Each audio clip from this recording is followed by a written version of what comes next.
bull giraffe is about 18 feet tall.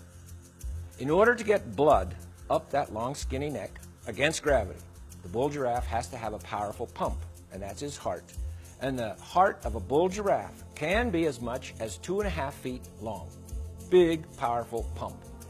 Now, as he's going along here, living his life, everything's just fine, but all of a sudden, this 18-foot-tall creature decides, I need a drink of water. So he bends his head down to get a drink of water. Now we have a problem. Because now this powerful pump, instead of pumping against gravity, is pumping with gravity. And so the heart gives a mighty squeeze, and the blood shoots down his neck, hits his brain, and bursts his brain.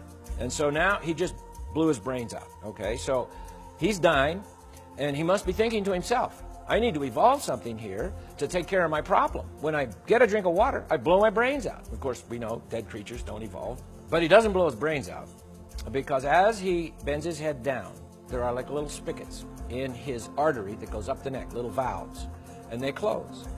But the last pump is beyond the last valve. And so it's enough to burst the little arterioles in his brain, but it doesn't go into his brain. The last pump kind of goes whoop underneath the brain into like a sponge. And this sponge just gently expands, and he hasn't blown his brains out, and he gets his drink of water, and now he sees a zebra kind of running up from this side, and he just ignores it. But he sees a lion coming up from this side. Oh, the lion wants to eat me. I got to get out of here. Now, how does he know the difference, by the way?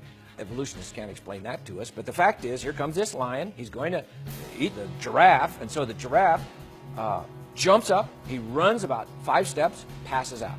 Not enough oxygen to his brain. While he's there, passed out, the lion is eating him. He must be thinking, I need to evolve something here. I got this problem. I pass out when I get up too fast. But he doesn't, of course. Well, why? Well, because God made him so that when he begins to bring his head up, the little spigots, the little valves in the artery open.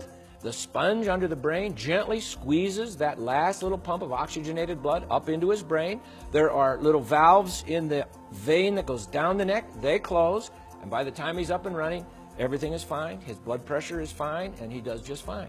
Well, how would that evolve? He needs all of those parts, all there, all at the same time, all at once, or he's dead.